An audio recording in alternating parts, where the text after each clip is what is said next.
देश के अंदर महिलाओं के साथ अत्याचार नहीं होना चाहिए। तमाम जो राजनीतिक दल हैं वो इस पे आवाज़ उठाते हैं और ये दावा करते हैं कि हम महिलाओं के साथ जो अपराध हो रहा है उसके खिलाफ पुरजोर तरह से हम महिलाओं के समर्थन में कार्य करेंगे। लेकिन धरातल पर इसकी सच्चाई जो है उलट दिखाई देती है, राजनीति भी होती है। क्या कहा जाए जब देश के ही अलग अलग राज्यों में महिलाओं के साथ अपराध हो रहे हों, लेकिन एक राज्य के लिए जो मौजूदा सरकार है उसके नेता आंखें मूंद लें, मुंह में दही जमा लें, और वहीं अगर दूसरे राज्य में जहां उनकी सरकार नहीं है वहां पे अगर कोई अत्याचार या फिर कोई वारदात देखने को मिलती है तो तमाम पार्टी इसको नेशनल मुद्दा बनाने को तैयार हो जाए।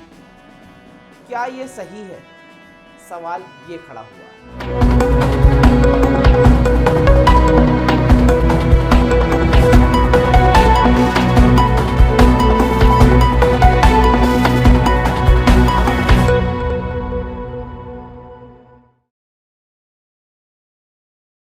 नमस्कार, मैं मोन्टू राजा, एंटी करप्शन इंडिया से स्वागत है आपका। देश के अंदर जहां मणिपुर देखा जा रहा है, मणिपुर के अंदर क्या कुछ नहीं हुआ।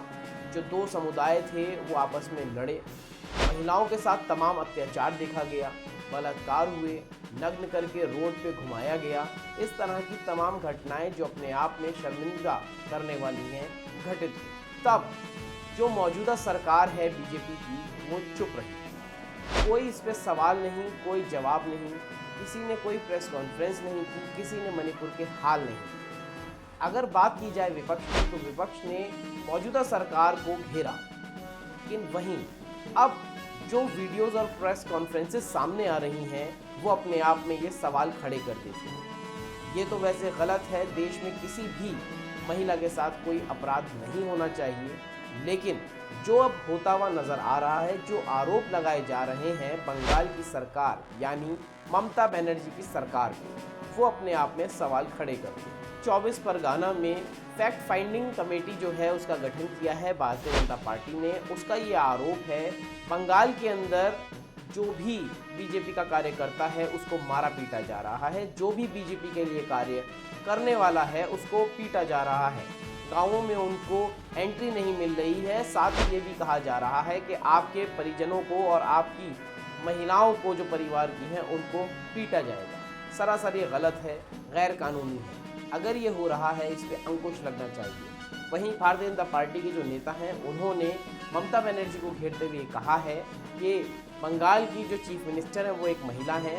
वहीं जो आरोप लगे हैं वो ये कि एक दलित महिला का बलात्कार किया गया है और मारपिटाई की गई, और ये तमाम जो भारतीय जनता पार्टी कार्यकर्ता हैं उनका यही हाल बंगाल के अंदर हो रहा है। बंगाल को आज़ाद कराना पड़ेगा, इस तरह के बयान जो है वो आए।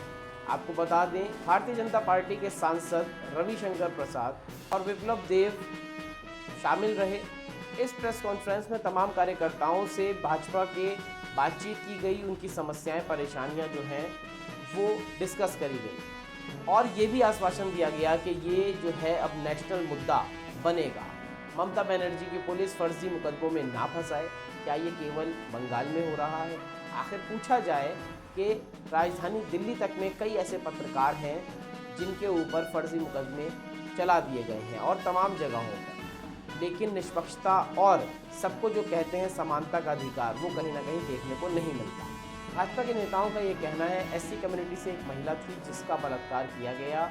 वहीं रविशंकर प्रसाद ने कहा कि ममता बनर्जी को शर्म आनी चाहिए, इस तरह की घटनाएं उनके राज्य में हो रही हैं एक महिला के साथ। क्या कुछ कहा है रविशंकर प्रसाद ने, एक बार सुनिए। हर जगह एक ही कहानी है,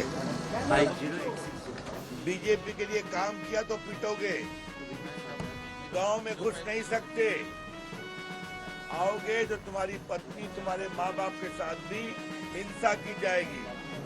ममता जी यही आपकी सरकार है, महिलाओं को पीटा जा रहा है। कल कूच बिहार में एक एससी कम्युनिटी की बेटी थी, उसके साथ तृणमूल के एक गुंडे ने बदसलूकी किया, उसका हम नाम नहीं बता रहे, अस्पताल में हम लोग मिलकर के आए, यहाँ भी वही देख रहे हैं, आपने रोता हुआ देखा। ये बहुत गंभीर मामला है। ममता जी आपको शर्म करनी चाहिए। और एक बात हम कहना चाहते हैं यहाँ की पुलिस से, आज आप लोग के सामने हमारे कार्यकर्ताओं ने ईमानदारी से अपनी पीड़ा बोली है। अगर इन लोगों के खिलाफ कोई पुलिस के द्वारा झूठा केस किया जाएगा, क्योंकि हमसे बात की है, ये बहुत गलत बात होगी। हम इसको नेशनल लेवल पर बहुत गंभीरता से लेंगे कि आज उन लोगों ने अपनी पीड़ा हमें बताई है। अगर उनके खिलाफ कोई प्रोसिक्यूशन किया गया, कोई पुलिस के द्वारा दबाव दिया गया, दिस इज नॉट एक्सेप्टेबल।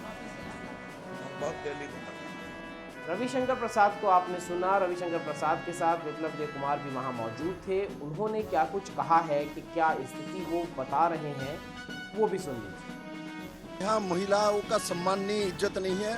कुछ बार में गया था, एससी एक महिला को वो अपने घर द्वार तोड़ के उसके बाद उनके साथ उनको नग्न करके, राखाल नाम के तृणमूल का एक स्थानीय नेता है, 400 लोगों को लेकर उनको परिवार के ऊपर हमला करता है, उनको उल्लंघ करता है, उसके बाद उनको रेप करता है और हॉस्पिटल में, मिशन हॉस्पिटल में एडमिट है।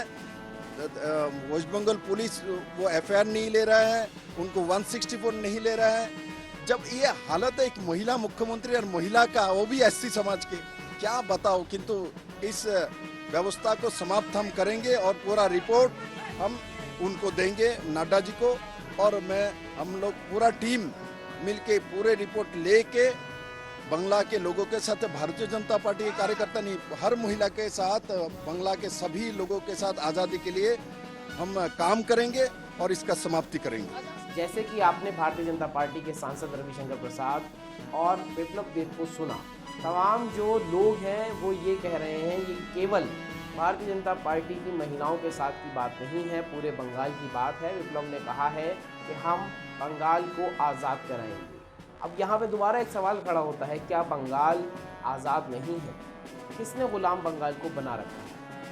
जो लोकतांत्रिक अधिकार दिए गए हैं उसके तहत वोट भी होते हैं, वहाँ पे सरकार भी बनती है, लेकिन भारतीय जनता पार्टी की सरकार वहाँ नहीं है। ममता बनर्जी की सरकार बार बार वहाँ बन रही है, तो ये एक राजनीतिक स्टंट भी लोग कह रहे हैं।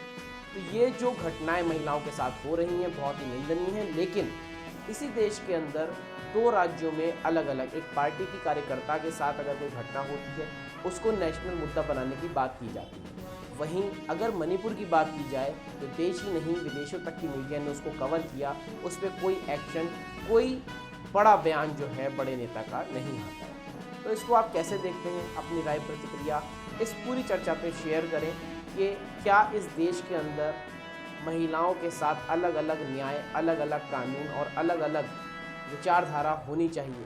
अगर नहीं तो फिर क्यों है? अपनी राय प्रतिक्रिया कमेंट द्वारा साझा करें। अगर अभी तक चैनल को सब्सक्राइब नहीं किया है, सब्सक्राइब, लाइक और शेयर कर दें। एंटी करप्शन इंडिया न्यूज़ को आप फेसबुक, इंस्टा और ट्विटर पर भी फॉलो कर सकते हैं। अगली अपडेट के साथ आपके समक्ष फिर प्रस्तुत होंगे। नमस्कार।